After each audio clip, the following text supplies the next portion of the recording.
Key, what you doing? It said rotate the device. Wait, hold on. Ooh, down goes Frazier. Cousin Packers. I'm not gonna say anything. Down goes Frazier. And you wanna know why too? It's not level. Right. I'm On the floor. You gotta The open the stand a floor, little bit yeah. more, yeah. But this stand is also broken. Oh, child. That's why we're leaning it against something. 21. Just do it on one and don't worry about it. That's it. Come on. It's not that serious. Okay, sit down, Miss Portia. I'm gonna. You need a corkscrew for that, or you can pop it. Oh, we can just pop it.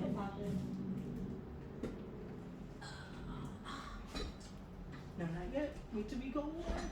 Oh, I thought we was We on. all on, but we haven't said Perfect. perfect. Everybody's good? Yeah, we good. Do you wanna tilt this a little, or you're fine? I think we're fine. Y'all ready? All right. On a count of 3, we're gonna say Happy New Year. Happy New Year! Happy New Year! Welcome to EBoNY on Air Salon Talk. This is our first episode of the new year. Our first episode of the new year. And of course, how do you start a new year without having a little bubbly? No bubbly. Happy New Year, everyone. Happy New Year. And we're going to start with a toast. Y'all remember that song, What's in My Cup Stays in My Cup. Happy New Year to my eternal beauty sisters and nieces. Clink, clink, clink. So, how was everybody's New Year's and Christmas? Mine was pretty good. Yeah. Brought it in, me and Janet. We did. Working. Oh, we was working. Yeah. Yeah. Mine was good. It was with my family, so I had a good time. That's good. Janet, how was yours? Fine. Very good. I was working. Yeah. Well, I vowed a couple of years ago I would never work on New Year's Eve or Christmas Eve again. So I was Okay. not working, but I spent my New Year's alone on the phone. I don't with like some how you champagne. emphasize that alone. Right. Right? Like, you so lonely. Come on, Yeah, sometimes don't let me it's put like your that. business in the streets, miss. Sometimes it's like that. Now I'm going to ask everybody just one New Year's resolution that you came up with for yourself. Just one. For me, it's to be more active.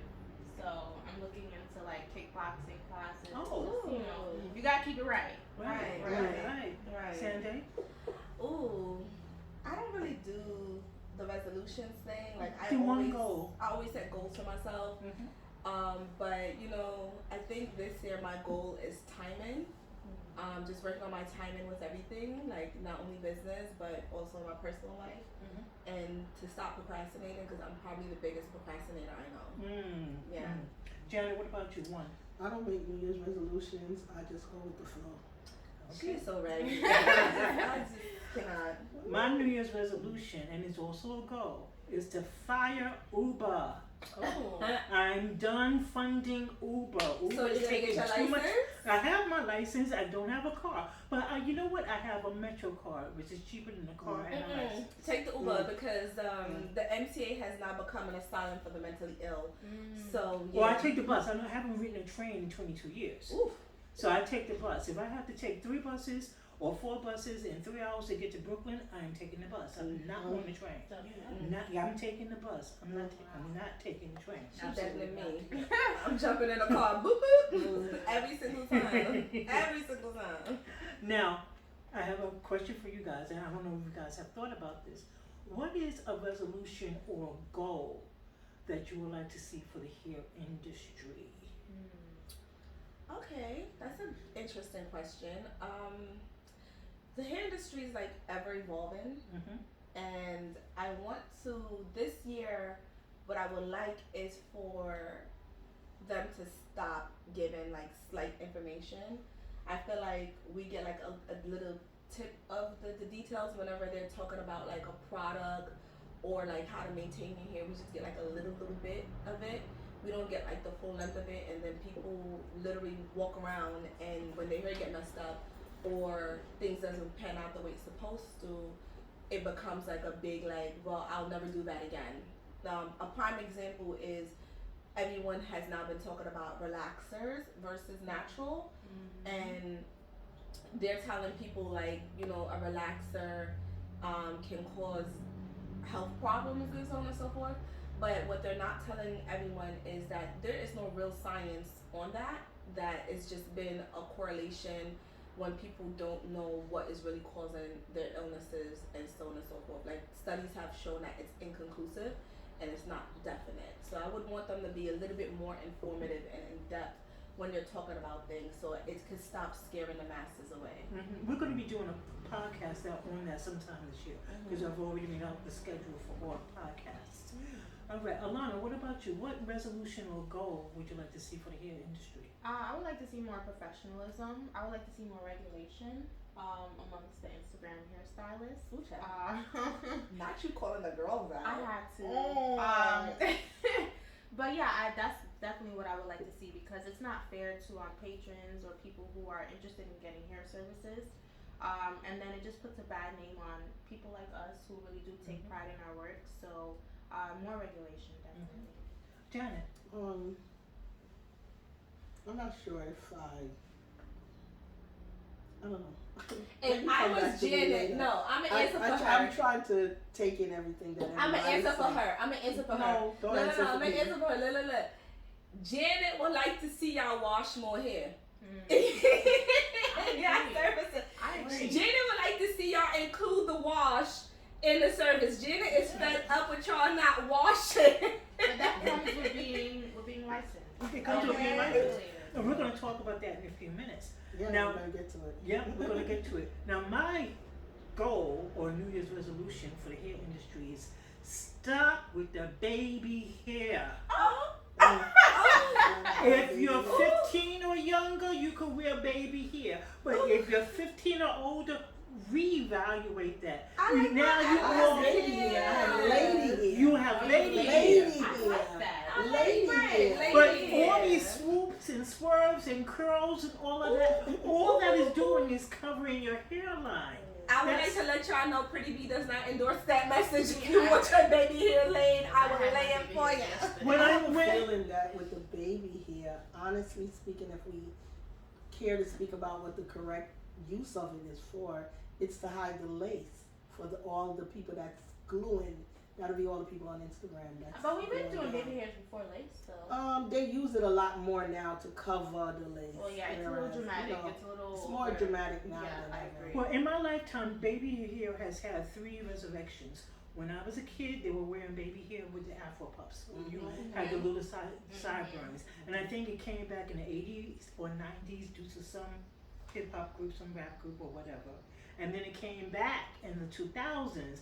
And now you're getting the baby curling iron, you're curling it and then you're swooping Burning it. it off. I don't understand all that. I You know don't what? understand all It's that. like accessories. It's an accessory. It's an accessory. It accentuates the look It and does. give It it a little finishes it. va boom, a little Yeah. razzle dazzle. You know, it's like when people go for like the 613 wigs. You know, you can't really wear that every day unless you got your face beat to 10,000 gods. That's true. You know, so baby hairs tend to, it gives you a little extra where you could just, you know, put on a lash and a lip gloss and keep it moving. And you just look like you're doing the most when you really just, you know, you're just doing you. Okay, I understand the baby hair, but I'm still not endorsing it. If you're 60, 65 years old, you need to have lady hair, woman hair, not baby hair. And I want to tell you, the older people, they ask for that baby hair. Oh, you're not gonna? And I'm like, really? Well, I'm tough. And you know, Not old and tough. Janet. Janet, be kind. Be kind, Janet. That's why Right. that's the thing. I'm gonna be more. We just gonna change her name. We gonna change her name to That's Janet the cool. Savage. Yeah, I'll Okay. do diplomatic. We gonna change her name to Janet the Savage. That's what we gonna change her name to. As of now on, this is Janet the Savage. Don't hold back. Right? Now, it's been a little while since we've had both our nieces on. So, I would like for Alana first to introduce yourself. Hello, everyone. I'm Alana Rose. I am a stylist here at Eternal Beauty. Yes, I've been here for about a year and some change now, so I'm happy to be a part of the team. And Sanday? Hi, my name is Sanday, also known as Sunny. I'm a stylist here at Eternal Beauty, and I also do my own thing at Pretty Bee here. Make sure you follow us. I've been here for about a year, just as long as Alana. Yeah, it's been great. It's been beautiful. So now, Janet, Karen, and I, and Tina, we're Ebony aunts. These are our Ebony nieces. So we felt like because they're the nieces, we felt that we should also address them as such, as the nieces. So we bought you guys a gift since you guys are the nieces. Oh, I love a good So, tiara. Yes, I'm putting on mine right now. We would have it no other way. Y'all know how I like to be extra. This is so nice. You putting yours on? I I might have to. I'm putting on We mine. would suggest that you She's do, because that's what it's all about. Queen Almost to getting to be. Y'all have hairpins if y'all need it. Yeah. I got a We lot. It's just gonna stick to right in. Alright, so now we are official nieces. Alright. So you're part of the Ebony family, and like we're all the Ebony sisters and nieces now, you will always, always, always have my love and support. Always. Snap. Yes, presentation is everything. Yes. Y'all know this? Miss P, Red don't make me boxes. cry. Did my makeup? I took time to do it today. I took But see, time to at do least you it. did makeup. Nicole is here, so Whitney isn't here, so I don't have any makeup. Oh Lord. And like I told you Nick, guys I did before, something. yeah, Janet did something. I have no We're makeup. barely I'm okay. today. But Oh. you ladies are good, looking good. I'm extra. I wasn't gonna leave the house unless the face was me. I'm sorry. So I would like to start. This is our episode on Ask the Nieces. We have Ask the questions Nieces, that we want to ask them. As Janet is a senior stylist, I'm a natural hair care professional. So I have questions. We have questions that we want to ask the young stylists. I'm going to start with Sanday. Sanday, what made you decide to want to get your cosmetology license? I've always wanted to do hair, and I'm from a Caribbean household. I'm actually born and raised in Jamaica, and my mom, she used to always tell me about when she went to beauty school. She ain't graduate, y'all, so don't worry about it. Mom went to Leon School of Beauty in the islands, and from I can remember, she's always taught me like how to properly wash my hair, like how to deep condition and so on and so forth. I've always had a love for it, but I was afraid to pursue it because in a Caribbean household, profession means a lot. So if you don't have like a doctor, nurse, lawyer, or executive or something that sounds big and proper behind your name, you don't always get the best of best praise. You tend to be looked down on, for the lack of a better term. So I went through, this is my third life. I started school as a culinary arts student and did catering for many, many years and decided to shift into hotels. Did that for well over a decade, and during the pandemic, I was just like, you know what? I think it's time that I follow my dreams and my passions, and I just decided without telling anyone, only those who are in my tribe knew that I was going for my license. And upon doing that, I met Miss Karen. And Miss Karen offered me while I was in school the option to work with her. And I've been here ever since, been building and growing ever since. Same question, Alana. I literally have the same story. So I'm also of Jamaican background. I wasn't born and raised there, but both my parents are Jamaican, and just like Sanday, like that is not a line of work to be a cosmetologist. So this is my third life. This is my second life. I'm still juggling in between. But basically the pandemic as well, I just decided I've always loved to do hair. I was always doing my friend's hair, mom's hair, everyone's hair. So I was like, I might as well just go to cosmetology school. So I met Miss Karen there as well. And I was working at another salon, but I wasn't able to reach my target audience there. I learned a lot of other different things, but here I was able to grow, have clients. So that's how I became a cosmetologist. So. Ooh, great. Now, when you're coming out of cosmetology school and you're ready to set up and you're ready to take clients, how do you come up with a payment structure? And what is the formula that you use? And what services that it includes. So pick any one service that you offer. Alana was talking to you. So the formula that I use is how much time is being spent. I also look at my competitors in the nearby area just to find a sweet spot. And I include basically everything that anyone else would include or I think should be included. So for me, I do a lot of silk presses, so a basic wash and steam, that's always going to be included. It takes me about maybe like 2.5 hours, depending on the length and thickness of the hair.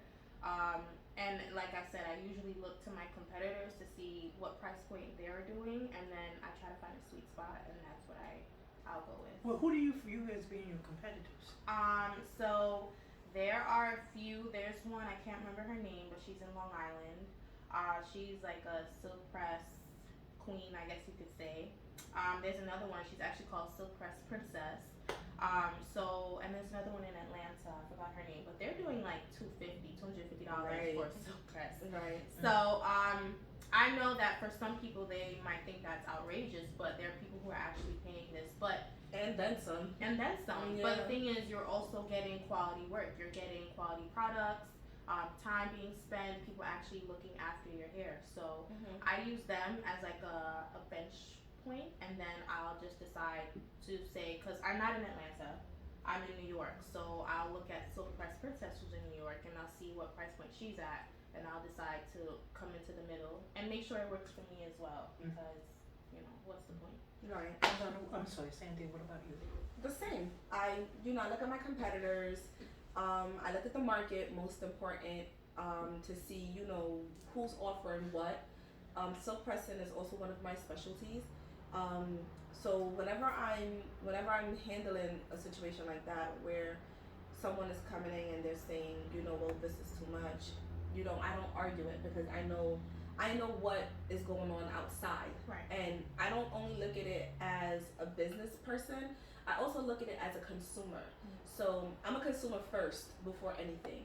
And I've noticed that in other places, like Alana says, they are charging $250, but what are you getting with that $250, right?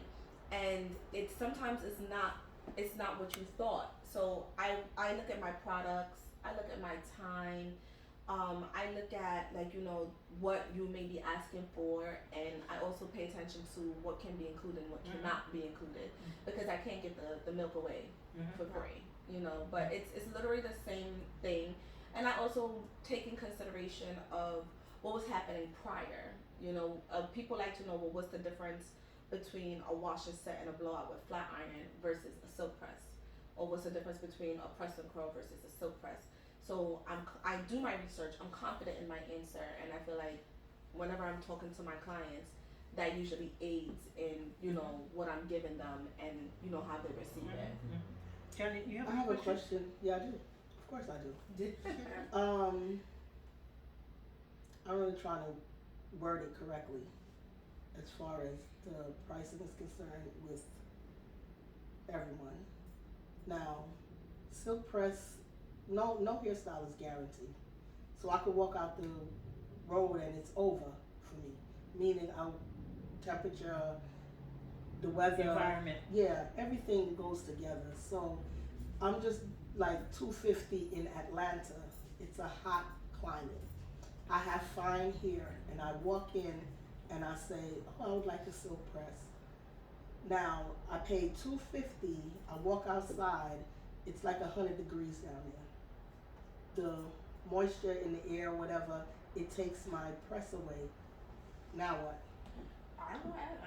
After you walk through, is it as I walk through the door, it's over for me? You don't care anymore? Here's a problem with that. The problem with your question is, one, you're based in Atlanta. We're not in Atlanta. We're in New York. No, I'm just stating a point. Yeah, no, I get you. Atlanta is hot. Yeah, but that's silk press and hot. We can't. They don't go together. We can't answer that for you because we have not encountered that. Is what we're saying. So let me get myself while I understand your questioning, again, and we have this debate probably twice a month in this shop, and I think I'm being very generous when I say twice a month. You're basing it because, and I'm not gonna be rude. I feel like because you refuse, is what I'm gonna say. You refuse to acknowledge that there's a difference in the two between a silk press and a press and curl, that you don't understand that the techniques and the products that are being used is what prevents things like that from happening. So if your silk press puffed up on the way out the door, like you literally walked out the door and your silk press puffed up, I'll be the first to tell you, come back in. You know, like, what did I do wrong? Right? But a lot of times clients said, I walked out the door, my hair puffed up 2 days later. How do I know that you haven't done any activities and stuff? I'm not going to argue with you about it. I'm not going to say, oh, you're lying. Absolutely not. But I'm going to say, come in. I'm always going to tell you to come in. Let's take a look at it. And also, that's where consultation processes come in. You know, you just don't walk into a salon and says, I want a silk press. Even if that's what you're doing, you know, it's up to me, the stylist, to talk to you and say, well, what is your day-to-day looking like? Right. How long has your hair been in braids for? 6 months? I don't think so. Right. Right. You know, your hair has not. I'm glad that you guys spoke on the fact of saying a consultation is necessary. I applaud both of y'all for that. Yeah, because she was trying to bait us. So No, I had to help us get out the swamp. Because she will bait you. I'm on my best behavior today. I'm on my best behavior today. But I'm glad that you guys say that silk press weather or silk press season, I hear them calling it. I look at Instagram as well, and I only look at Instagram only because I want to see what's going on. I want to keep myself abrupt with everything that's going on. I'm 58 years old. I've been doing this for more than 30 years. I know that if you are either you're going to be with it or you're going to be behind it. Yes. I'm never, ever, ever, ever behind it. I'm always in front of it. So I know that. But what I'm noticing with the people or the stylists that's on Instagram, when they're putting it, you and I both know, they take the picture doing. They're doing it. When it's finished, it's beautiful. Of course.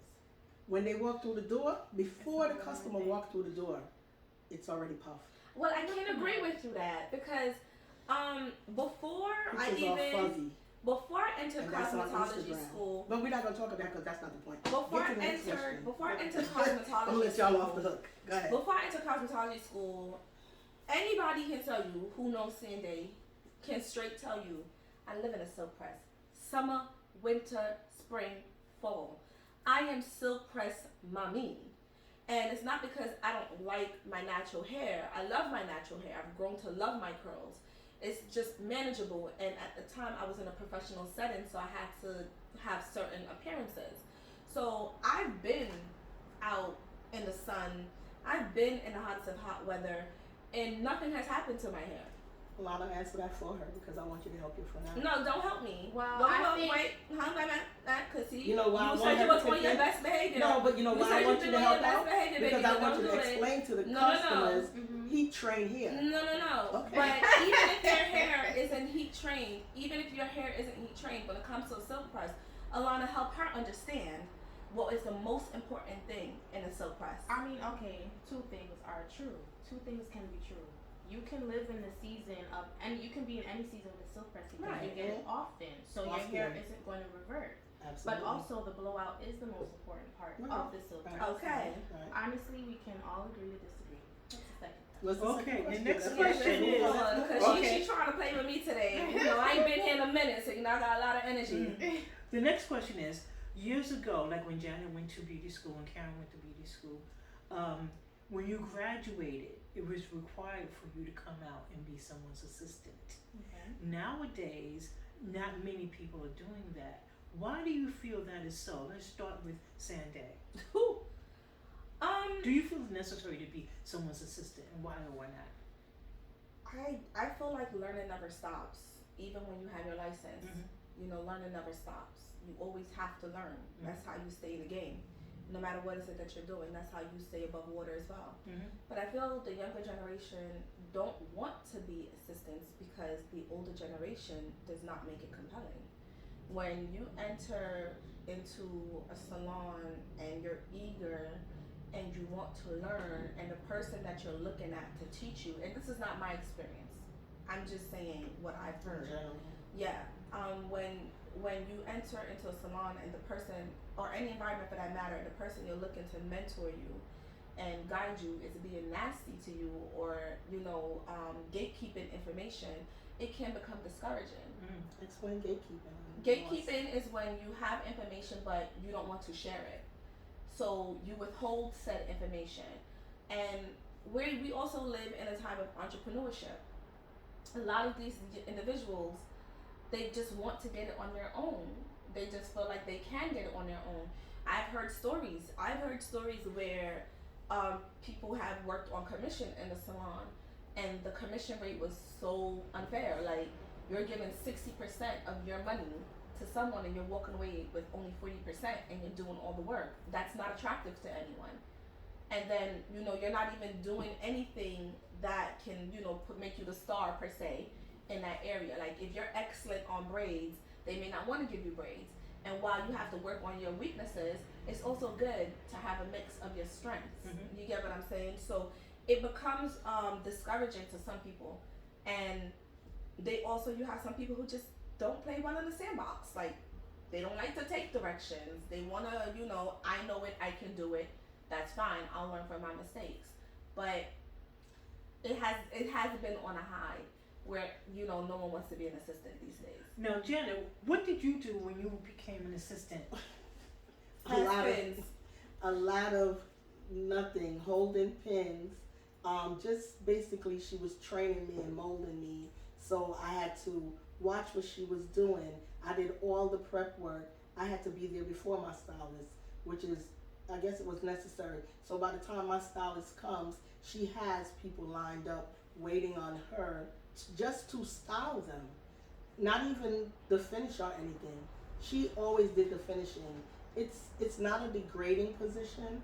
It actually it builds you small things. It's the small details that matter as being an assistant. Small things that you might overlook as being the head stylist. Now that you guys are head stylists nowadays, can you just imagine the small things that needs to be caught up in order to get you to finish what you're doing? I don't work with an assistant. I do it all myself, but 9 times out of 10, I wish sometime I would, because just the small things that throw me off with time, keeping time.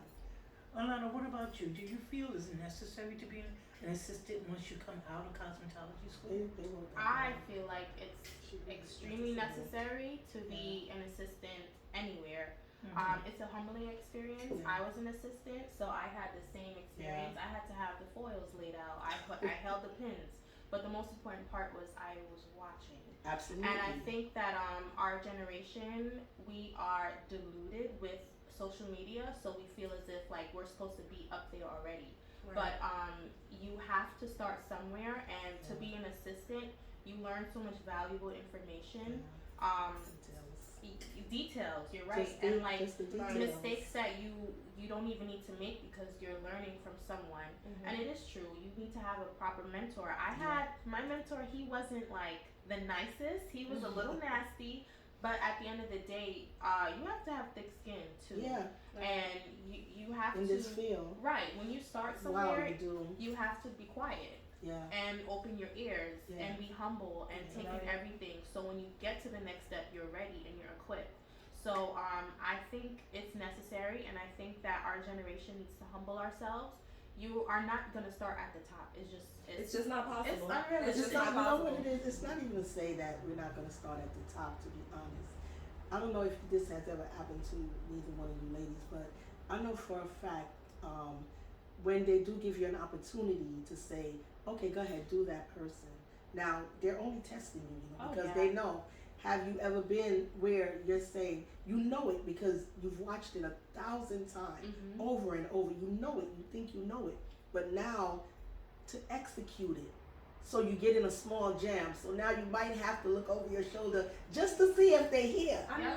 You understand what I'm saying? Just to see. You freeze. Yeah. And it's not that you don't know it because you do know it. But it's just to execute it. I feel like everybody's learning Everyone curve. Should be. I feel like everybody's learning curve is also different. Like, No. I get it. I get what you're saying, but you have some people that watching it 1,000 times is how they really can execute it. Yeah, but what I'm saying is after. Hold on, wait a minute. To execute let me finish. you have some people that watching it is because they're able to break it down and then bring it back together. They have a technical mind. So if they're watching something 1,000 times, like I can tell you, right? But you may not understand what I'm telling you. You may need to see it, and then once you see it, you're like, okay, your mind has broken it down into whatever pieces it needs to for you to bring it back together to execute it. All in all, again, I think that it's a combination of both young and old. I feel like it is a combination of both young. The older generation, we're not in that time. Like I get it, we have to thicken up or whatever, but we're just not in that time. We're in a time where everyone is super sensitive about everything. But you just can't really you just can't tell people to be harden up. Like we're not in that time anymore. That was my age. In my era, you tell them don't cry, and we knew the next time we cried what was gonna come with that. You tell us to get up and brush it off, and we knew we had to get up and brush it off. Unfortunately, those times are gone, and people are a little bit more sensitive. In the Caucasian salons, and you're working with a professional that claims that their name is in lights, I can promise you, if you're supposed to be their assistant and you dab where you should have did, he says, well, okay, thank you, maybe you should go home today. They don't take no shorts. And we put up with that. We put up with that. But no, we don't do that anymore. We should. No. We don't do that anymore. It depends on the name. It all based on the name. If his name is so and so, like for instance, who should I say?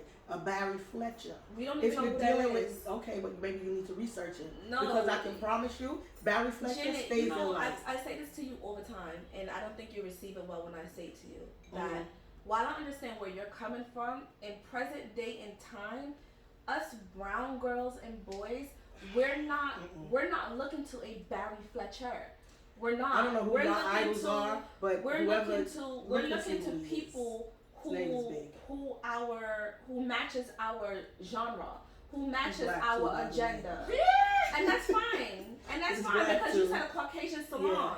Well, but he works with them you communicated wrong. You know, he works with them. But we're looking for someone who's gonna match our clientele. I wouldn't go to a Caucasian salon to go learn how to do a silk press and braid. Well, I went to a Caucasian salon. I can tell you, they'll send you home. That wasn't my target audience, which is why I end up somewhere else. But I learned so many valuable lessons within that Caucasian salon.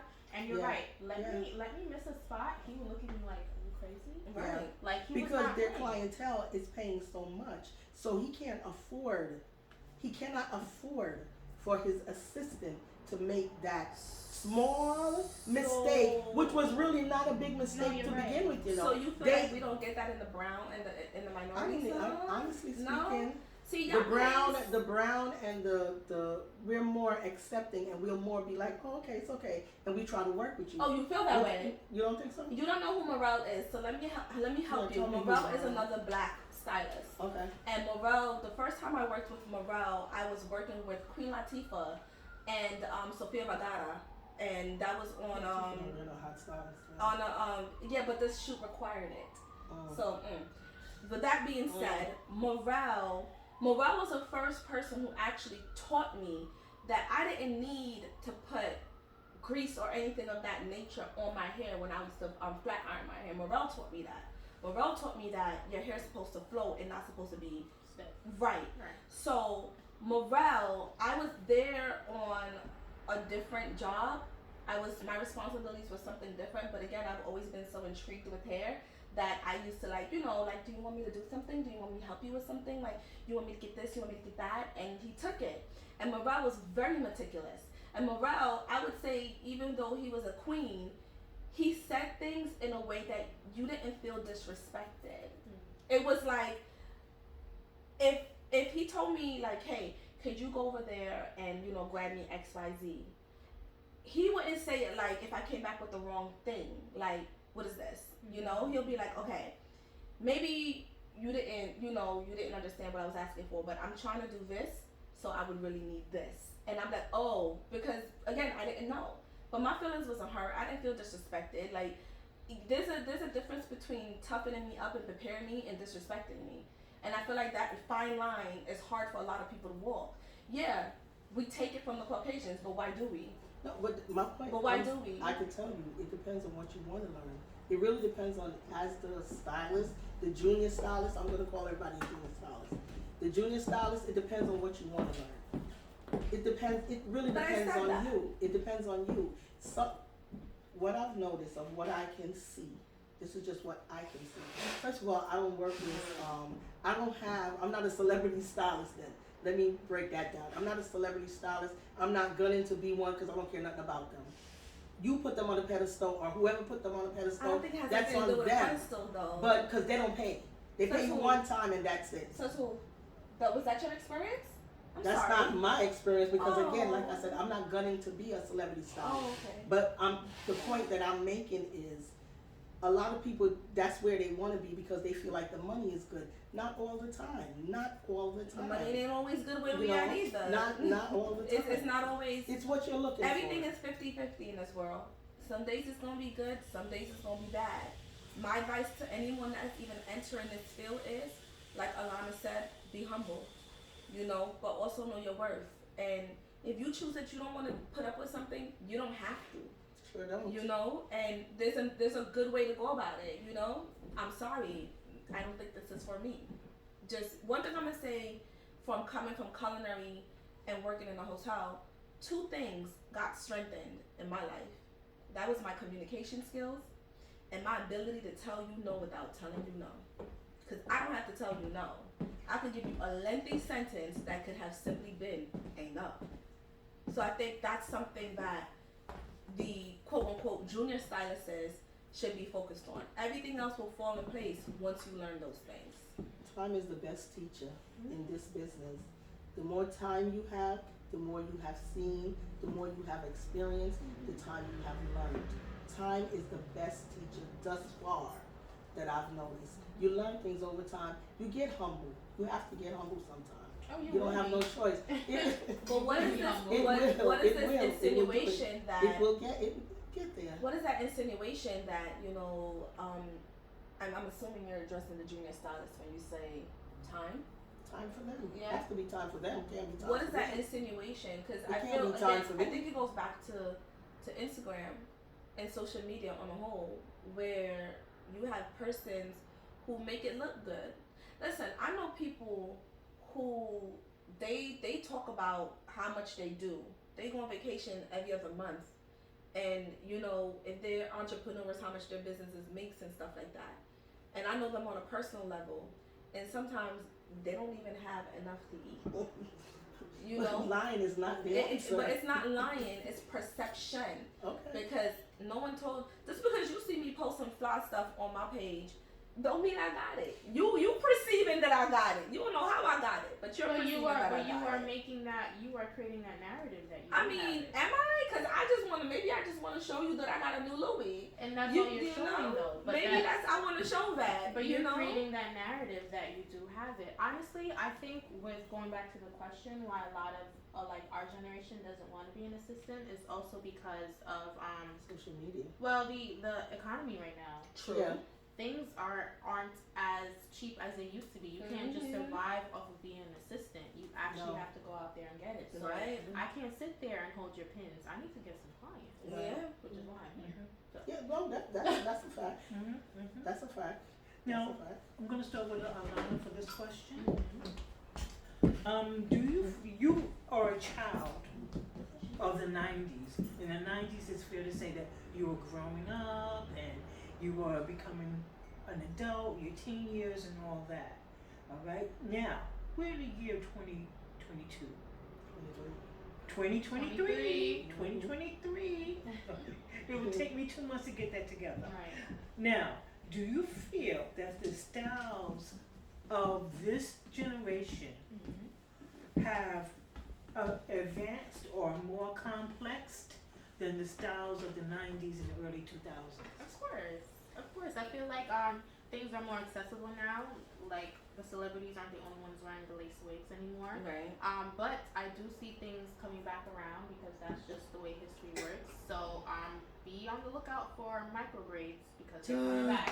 Not only that, I used to have only 7 clients for a relaxer.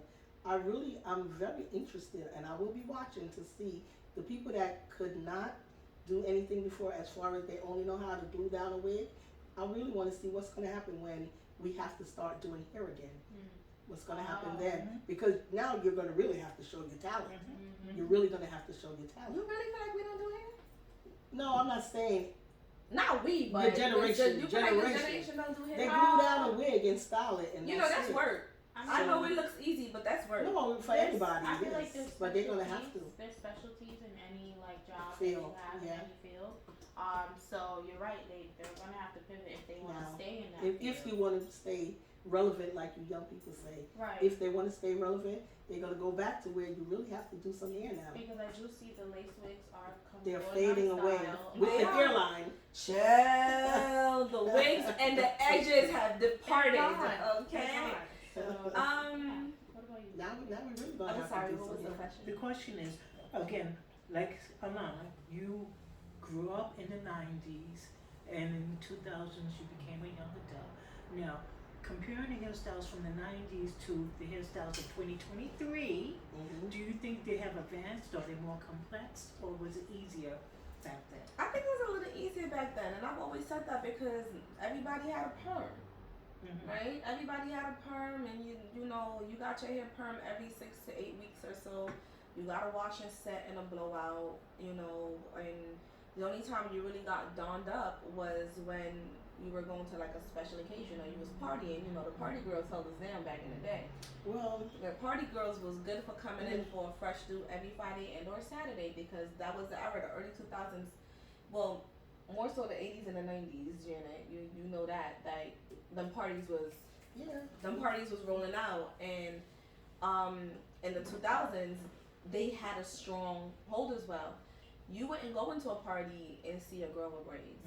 That was a rarity. You know, the most natural hair you saw in the parties were a girl with locks, but everybody had a perm style. Everybody had a weave. You know, things of that nature. Now we have to give those same looks on natural hair. Oh, geez. So that's where the work comes in, because now we gotta make you look permed and make you look flowy and try to, you know, make sure your leave out lays flat. So when you go dance it up at the brunch, you don't look a mess. Right. And I think that perms are coming back. There's a lot of there's more education on, you know, relaxed hair. So the girls are looking at it, but also, the naturals, they can't do it anymore. They cannot do the naturals are throwing in the towel. They are. They're like, I can't. I feel like those are the hype beasts, though. Those are the people that follow the trend. Yes. So you're gonna have people who are really interested in living in their truth and taking care of their hair, and then the people that just kind of go the group thinkers, like okay, everyone's natural, I'm gonna go natural. Right. People relaxing, I'm tired of this. I learned this a long time ago. People that go to the salon will always go to the salon because they grew up doing it. The people that they only come when they're going out, those people, they remain the same. But like you said, with the group thinkers and whatever, you have those people that they only in it for the moment. Right. You know, they want to follow the trend. If everybody is so pressing, I'll so press, I'll color, I'll do whatever. I'll you do know, a skunk stripe. Yeah, you know, it's just, it takes one person in the group to do it, and then everybody was like, hey. But you know why that is, right? Perception. Yeah. It all goes back to perception. A lot of when people follow it. I have type 3 hair, right? So, and I've never, the closest I've gotten to chemical anything is color in my hair. I've never relaxed. I've never had a relaxer. And when I saw like people like, you know, doing like the twist outs and stuff like that, like I wanted to try. And in my mind, I'm like, it should be easy because you have more curls than a 4C girl, right? Like a type 4 girl, you have more curls and your hair's already soft textured, so you should be fine. But what they don't tell you is that the texture of your hair contributes to your look. And a lot of people don't understand that. So I've had clients tell me, like, no, I tried to do the flexi revolve curl and it didn't come out. Of course it didn't come out. You have to do something else to get the look. You know, I could throw mine on a flexi rod, let it dry, pull it and stretch it, I'm good to go. You may have to blow it out to stretch it, then go back and put a little bit of product or something of that nature to roll it Do you into feel it. that in your generation, do you feel that your generation depend on product to complete the style from beginning to end? Why do you guys use so much product? Let me just say that. I don't understand. I'm trying to understand. Because there is not full knowledge on products. I agree. So they're not, for where they're instance, getting the for knowledge instance, from. yeah, for instance, Shea Moisture, right? Love The curl company. enhancing pudding, right? Mm-hmm. I technically can't use that, and if I'm gonna use it, I have to use a sparingly. I can't do what they say and take a big gulp and put it on my hair. It's gonna weigh it down. A lot of the natural products that's out there is literally made for one type of hair. And if you don't know that, you end up with a lot of products because it becomes trial and error. This goes back to what I said in the beginning, which is I hope that they can give us more information, more detailed information in the industry versus saying if you do this. You see the Shea Moisture ad, she's lathering her hair in the product. You know, her hair looks like mine. It's nice and curly and it's bouncy. I go buy this stupid thing and they're not telling you that you have to dry out the water out of it so the product doesn't sit right. here. Well, what's the shea butter? It's a shea butter shampoo and conditioner, the one that comes with the brown label. Is that the one? Oh, TGI. No, that's Shea Moisture. No, it's Shea They're Moisture. expensive though, but I like them. It's Shea Moisture, but it's the shea butter shampoo and conditioner. It has a brown label. I can't even use that because shouldn't we be doing our own research though, where that is concerned? To be honest, there's not enough out there. When you go online and you look up, if I was to type right now, natural hair products for type 3 hair, I guarantee you they're throwing something in the mix that doesn't belong there. You have a lot of products. You have a type 4 era, girl though. who's been heat training, so now she's claiming she's type 3, or you just have you're looking for type 4 hair, but it's really a type 3 girl. Right. So it's very convoluted, and I feel like in the natural hair community, they only put at the forefront a certain type of hair curl. So you think that's gonna work for your hair, but and it doesn't. It doesn't. Yeah. Even with the type 4 girls, I've been saying this for a while that a lot of products is geared towards the type 4 girls. Because when people hear natural, they hear 4. They hear thick, they hear kinky, they hear dehydrated, it needs moisture. But that's not the case because I'm technically a natural. I think that's so interesting because I have the opposite perspective. I think when I hear natural, I think of mixed chicks. I think of she just came to my mind. But even Yes. but even mixed chicks, I bought some of the product and it's supposed to be for like my type of hair. No, You didn't like it? it did not give what it was supposed to give.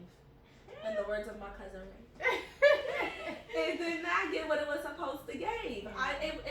It was thick. So do we blame the product, the company, or do we blame the individual? I don't think it has to be a blame. Not really a blame. It's not a Maybe blame. that's the wrong word. I think that who is responsible then? I think Let's say. again, it's perception. I think of because of the time that we're in, because being natural is so popular, there's just an oversaturation in the market. So they're throwing all these products at us, and so we're like, okay, let me try this, let me try that. I think that's the issue. I think right now the and no shade against Tracy Ellis Ross. I love her, but baby, no.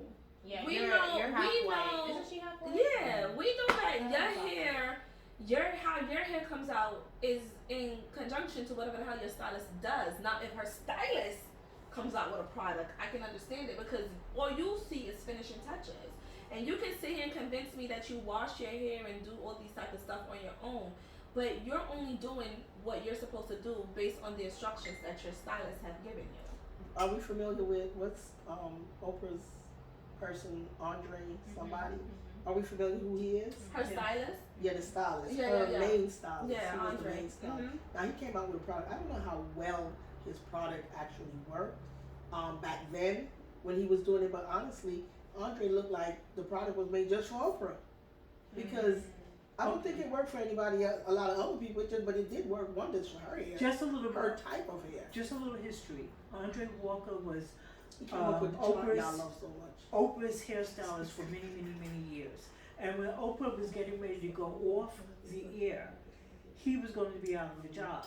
So he came up with products that were good for natural hair, since Oprah was his client for so many years. So he came up with a product, but no one knew which product to buy. So he came up with the hair typing chart. And we've had this conversation many times. However, his product was not good for all 4 types of hair. It was only good for maybe type 2 and type 3. Not type 4 and type 1. Again, no shade to Tracy Ellis Ross, no shade to Mr. Walker, no shade to Oprah. She's my idol, and don't blast me for that. But we have to know the history of where all these came from. Now, let's go back to our questions. I want Sanday to start with this one. Now, you guys are both New York hairstylists, licensed. And I say New York hairstylists because there's different rules in different states for different things that you can do. Right. All right. Now, do you feel that unlicensed stylists should be receiving the same fee that for a particular style that you receive? We start with Sanday. Whew. Y'all just love a controversy, huh? That's a good question, Patricia. Quite good. In this world, right? We know that your education would always put you in front of someone who has the experience, right? And a prime example of that was when I was working with Marriott. When I started working in Marriott, this was when minimum wage was like $8.75, right? Everyone at the front desk made $15 an hour. I was the only one that made more than that because I had my degree. Even though there were persons who were working there for like 4 or 5 years from the hotel opened up, I still made more than them. So I say that to say, when you have a combination of, because all your license is and your degree is theory. You have an understanding of a theory. Then your experience, when you go out there and you apply the theory, you build your experience. So I'm not knocking them for not, knowing, because I feel like I could learn a thing or two from an unlicensed stylist, right? But I don't think that they should be charging top dollar because you don't understand the theory of what is it that you're doing. So your answer is no. Jenna, didn't I just say I can give you a long sentence? No, but I just want the short version. I'm not giving you the short version today. I'm sorry. No. I'm not. Don't answer for me. Don't get that. No. Why? Because you didn't go through the same steps that I did. So no. What if I'm 2 times as good as you? That's fine, but do you I'm just understand? asking. But do you understand the theory? But again, do you understand the theory? You're looking at the finished product. Right. The finished product may be excellent. Meanwhile, 2 or 3 styles later, the client has a big old bald spot in here. Right. All right. So should you, as an unlicensed stylist, be charging the same amount of money as a licensed stylist while you're balding out people? Ooh, Can I answer back that? to them edges. Can I answer that? Yeah. I'm going to answer that, and honestly, I don't agree with you ladies on that. I don't, and it's only because I felt like if it's the technical part of it, okay, she doesn't know that the theory part of it or how it's made up or whatever, and I get that part. But she knows, the skilled part of it. Yeah, go ahead. There's nothing that you're gonna have to learn in school. There's nothing that you can do. I feel like there's 2 different types of learning experiences: the real world and school. Right. School world. And you're just gonna have to go to school for it. And if you're serious about it, you will. You will. Yeah. You will. Because all the studying on Wikipedia and Google and this and that and the other thing is not going to give you what the school gives you. You can even buy the same book and read from the same book. unless you pass that test that says that you know the minimum amount of work that you need to get this done. To me, you should be charging the same price. But remember, you know how to do the finishing. No, wait. But maybe the person that we're speaking of just, out the blue. Maybe if they sit the test, they will pass it. So how when take you a don't know chance. proper sanitation? Remember, it's the theory.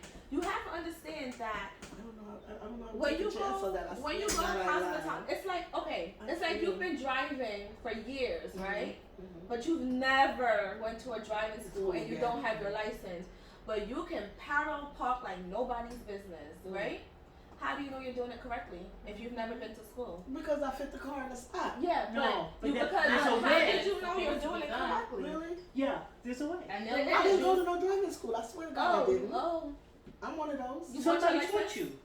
Yeah, my father. Somebody taught you. So you didn't. Jenny take bought her driving license school. though. I'm about to report her. And mind you, I've been driving But since you I was have, 15. but you have a license. For those people who don't have licenses and they studied on their own, can they pass that test? If you can pass that I wish test, I knew go somebody get that who- license. Yeah, no, Go get listen, that I'm license. not. I swear, I'm not trying to put out the wrong information out there. I mean, the people that know the right way, to do it, they're gonna do it. But there's gonna be someone that they was just blessed with that talent And that okay, can but rock there's everybody. a difference. There's a And then difference. this is you because you're like, Okay, but There's a difference between talent and education, and Yes. I can speak on that because there's nothing that I can't cook.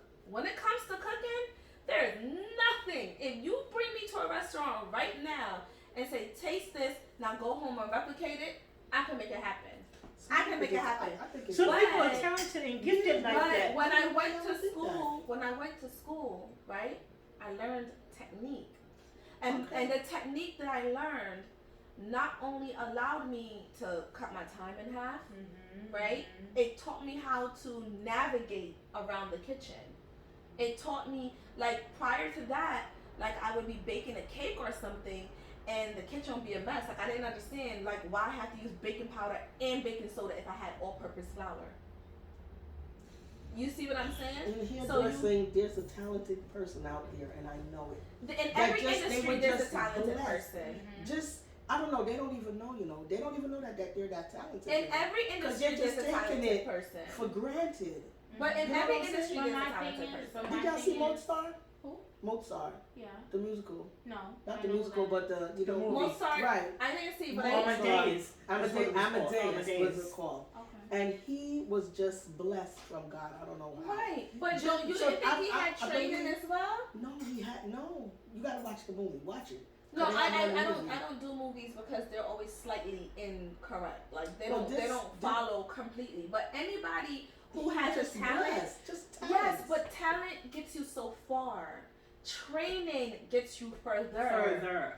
Okay, People you don't can be. believe that. There's a lot of talented singers out there. Yeah. There's a lot of talented. I can tell you a few. There's people out there that they can blow, but they need training because the training teaches you how to breathe. Right. The training teaches you how to hit your notes. The training teaches you when to go up, when to go down. The training helps train your air so you know Absolutely. when you're flat. Absolutely. Going to school is not a bad I'm not, thing. it's not a, no, I'm not. Please don't But think that I'm saying it's a bad thing. getting your proper understand what I'm training. at? I That's get why it. there's so many people out here. Like, yeah, you're a talented hairstylist. But how many times did you have to burn out that wig for you to realize, okay, I didn't have to use 4D developer? How many times? You do how know many our field times- is a lot of trial and How error. many? We know that, right? But you went to if you went to school. school and you understood chemicals, you wouldn't be doing that. Somebody told me that. Okay, I can't Yeah. speak for them. Yeah. But How many I know times? there's, the How only many reason times why I did it say take it, you because I know some, and I swear I know one particular girl. I met her years ago. Young, she was very young, and for some reason, this girl was so talented. She colored the hell out of some hair, and I know she didn't go to no school. Yeah, but how But many? when How many I don't know times? if it's luck. But Did no, she no, watch no. somebody? Did she? But how Did she many go times- through a How coloring many class? times? How many Never. times did she probably mess up her own hair or somebody else's before she understood what formula she needed? How I many? don't know. I can't answer those questions, but all I Right. know So is what we're saying she was is, so good. what we're saying And I know is, she didn't go to no school. what we're saying is, because I can tell you, there's a lot of people. I have one specific client. She had a skunk patch, and the where it's at is so dehydrated and it's breaking. And I said, "Where did you go get this done?" I'm not saying because you're licensed. See, you. I think, and I could be wrong. And if I'm wrong, I'm sorry. I think that you feel like we're saying that if you're licensed, you're knowledgeable. We're not saying that. We're saying if you're licensed, you have an understanding. No, If you go to the school, you have an understanding. If it was just braiding, sewing a weave, or doing whatever, yeah, whatever, do you. But it's not. When you get chemicals in play, and you don't have a proper understanding of how long you should leave a relaxer on for, and you know why you need to base the hair and the difference between even the skin. You learn that. You learn that in cosmetology school. You know, you learn about, you know, this type of skin versus that type of skin and what you could do if you did that and that. You have a lot of people that they go get wigs. Something as simple as a wig. And they're complaining 3 days later, oh, my wig is lifted. Yeah, because you have oily skin. And I'm using the glue that I use for everybody and their mother to put your wig down. And if I had paid attention, if I had the proper training, I would have known that you have oily skin, so I have to use a different type of glue to make sure that your wig has a long-standing installation like all my other wigs. So it's needed. Like, and if you're not licensed, I'm not saying, you know, don't charge what you're worth. Do you? But understand what comes with that. When you're not licensed, you put yourself out there. Absolutely. And that lawsuit, you lose. You lose instantly. Because you don't have a license. You lose instantly. You lose instantly. You walk in that courtroom, just plead guilty and walk out. Pay the money and that's it. Okay, so now I have one last question. One last question for everyone.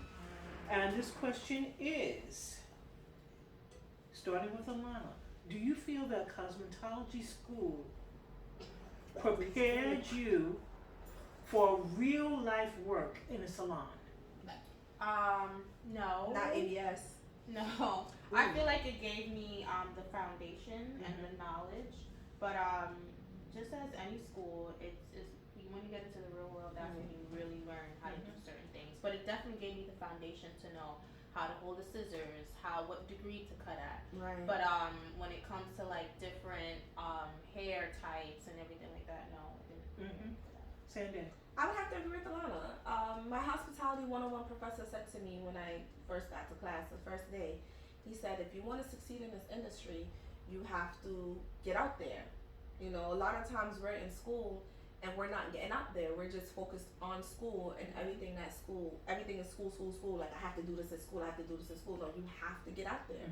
And I made sure in anything that I did, I got out there. I, you know, got my feet wet. And if I was doing a certain type of service, like, for instance, when I was in cosmetology school, I started a takedown service where I would charge you like $90, or I think it was like $100, and I'll take down your style, I'll deep condition you, I will trim you, I would give you a silk press or a ponytail, whichever one you deserve.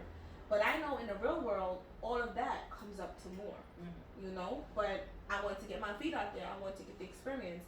I wanted to start building, so I gave myself a lesser number to bring in the people and to gain that experience and to apply what I've learned in school, because if something goes wrong, it's easy for me to go back and say, listen, you know, I did this, and I think I've done it a couple of times, like, you know, over the weekend I did this, and I felt like it didn't come out the way it's supposed to. Let me show you the pictures or let me show you the video, and I get corrected and I'm able to do it right the next time around. Well, that's going to be the end of the first part of Ask the Nieces. I'd like to give a shout out to Karen Vanderberg, the owner of Eternal Beauty, Hey, Miss who's Kay. away on salon business today. Give a shout out to Ivory, our other optician, Tina, our senior stylist, and Juliet, our braider. Is there anybody else you want to say hi to? We didn't say hi to Angel. Hey, Angel girl. Angel. And Amanda. Amanda. Hey, Amanda. Hey, Amanda. Okay, remember to click follow, to click like, to click subscribe. If you want to keep in contact with us, you can ask us questions in the comments. Somebody will respond to you within 24 hours. And remember, be beautiful on purpose. Yes. We love you all. Thank you, thank you, thank you. Bye.